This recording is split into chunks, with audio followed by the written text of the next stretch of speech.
नमस्कार। आज की कुछ बड़ी और अहम खबरों पर एक नजर डालते हैं। तो चलिए बिना देर किए सीधे शुरू करते हैं। तो आज की ब्रीफिंग को हमने 4 खास हिस्सों में बांटा है, जिससे देश में क्या क्या चल रहा है उसकी एक साफ तस्वीर मिल सके। ठीक है, तो सबसे पहले बात करते हैं भारत की आर्थिक और रणनीतिक नब्ज की। तो देखिए, हाल ही में 2026 का एशिया मैन्युफैक्चरिंग इंडेक्स आया है और इसमें भारत ने छठा स्थान हासिल किया है। ये जो इंडेक्स है ना, ये एशिया के 11 देशों को रैंक करता है। तो ये देखना काफी इंटरेस्टिंग है कि भारत की पोजीशन आखिर है कहां। अब इस टेबल को देखें तो चीन इसमें सबसे ऊपर है।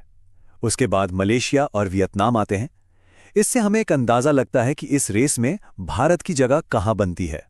अच्छा, अब इकोनॉमी से थोड़ा हटकर बात करते हैं भारत की स्ट्रेटेजिक पार्टनरशिप की, और इसमें हमारे सामने है एक्सरसाइज दोस्ती का 17वां एडिशन। ये जो एक्सरसाइज है, ये कोई आम मिलिट्री ड्रिल नहीं है। इस साल ये मालदीव्स के माले में हुई है। इसमें भारत, श्रीलंका और मालदीव्स तीनों देशों के कोस्ट गार्ड्स मिलकर समुद्री सुरक्षा को और मजबूत करने के लिए काम करते हैं। चलिए अब आगे बढ़ते हैं और देश के अंदर कुछ खास सेलिब्रेशंस और नई शुरुआत पर नजर डालते हैं। ये वो खबरें हैं जो देश की तरक्की की कहानी बयां करती हैं। ये स्लाइड हमें इतिहास के एक बहुत ही खास दिन पर वापस ले जाती है। बात है 21 जनवरी 1972 की, जब त्रिपुरा, मणिपुर और मेघालय, इन 3 राज्यों को पूर्ण राज्य का दर्जा दिया गया था। राज्यों के इतिहास से निकलकर अब हम एक नए सफर पर चलते हैं, वो भी भारतीय रेलवे के एक नए दौर में।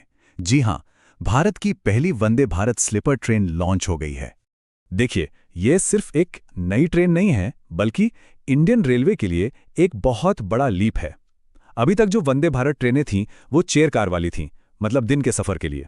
लेकिन अब ये semi high speed sleeper train है, जो लंबी दूरी की यात्रा को, रात के सफर को बहुत ज्यादा आरामदायक बना देगी। और इसकी शुरुआत हो रही है गुवाहाटी से हावड़ा रूट पर। अगले सेक्शन में हम उन लोगों और पहलों पर फोकस करेंगे जिन्होंने अपने अपने फील्ड में देश का नाम रोशन किया है। और अब बैडमिंटन की दुनिया से एक बड़ी खबर आ रही है। लेजेंडरी प्लेयर साइना नेहवाल ने अपने रिटायरमेंट की घोषणा कर दी है। उन्होंने अपने पीछे एक ऐसी शानदार विरासत छोड़ी है जो आने वाली कई पीढ़ियों को इंस्पायर करती रहेगी। उनके शानदार करियर की एक झलक यहां देख सकते हैं। अर्जुन अवार्ड से लेकर खेल रत्न, पद्मश्री और फिर पद्म भूषण तक उन्होंने वाकई सब कुछ हासिल किया है। चलें अब खेल से मेडिकल फील्ड की तरफ चलते हैं। एक नई किताब आई है जो डॉक्टर सी पलानीवेलु के शानदार काम को सामने लाती है। डॉक्टर पलानीवेलु की होल सर्जरीज, जिसे हम लैप्रोस्कोपिक सर्जरी भी कहते हैं, उसके एक बहुत बड़े पायनियर हैं। ये किताब, जो उनकी आत्मकथा है, ये बताती है कि कैसे उन्होंने भारत में सर्जरी करने के तरीके में एक क्रांति ला दी और ऑपरेशंस को मरीजों के लिए कम दर्दनाक और कहीं ज्यादा सुरक्षित बनाया। और अब साहित्य की दुनिया से एक बहुत अच्छी खबर। तमिलनाडु सरकार ने एक नया नेशनल अवार्ड शुरू किया है। ये अवार्ड 7 गैर हिंदी भारतीय भाषाओं के बेहतरीन लिटरेचर को सम्मानित करेगा।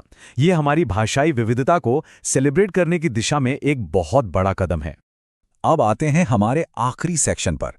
इसमें हम 2 बहुत जरूरी मुद्दों पर बात करेंगे, हमारे पर्यावरण की सुरक्षा और हमारे लोगों की हिफाजत। तो इस साल के पहले ट्रॉपिकल साइक्लोन ने दस्तक दे दी है। इसका नाम है नूकेन। ये साइक्लोन फिलीपींस के लुजोन द्वीप से टकराया है और अपने साथ तेज हवाएं और भारी बारिश लेकर आया है, जिससे वहां काफी मुश्किलें पैदा हो गई हैं। और जब बात आपदा की हो तो भारत में एक नाम सबसे पहले दिमाग में आता है, NDRF, यानी नेशनल डिजास्टर रिस्पांस फोर्स। उन्होंने हाल ही में अपना स्थापना दिवस मनाया है। ये वही लोग हैं जो हर मुश्किल सिचुएशन में हमारी रक्षा के लिए हमेशा तैयार रहते हैं। अब पर्यावरण को बचाने की दिशा में एक बहुत बड़ा कदम उठाया गया है। राजस्थान के ऐतिहासिक कुंभलगढ़ वाइल्ड लाइफ सेंचुरी को एक इको सेंसिटिव जोन घोषित कर दिया गया है। तो इको सेंसिटिव जोन घोषित होने का मतलब क्या है? इसका मतलब है कि इसके आसपास के इलाके में माइनिंग या बड़े कंस्ट्रक्शन जैसी एक्टिविटीज पर लगाम लगेगी। ये एक तरह से उस सेंचुरी के लिए शॉक एब्जॉर्बर का काम करेगा, ताकि वहां की बायोडाइवर्सिटी सुरक्षित रहे। तो इकोनॉमिक रैंकिंग से लेकर पर्यावरण की सुरक्षा तक आज की ये खबरें एक बहुत ही डायनामिक तस्वीर पेश करती हैं।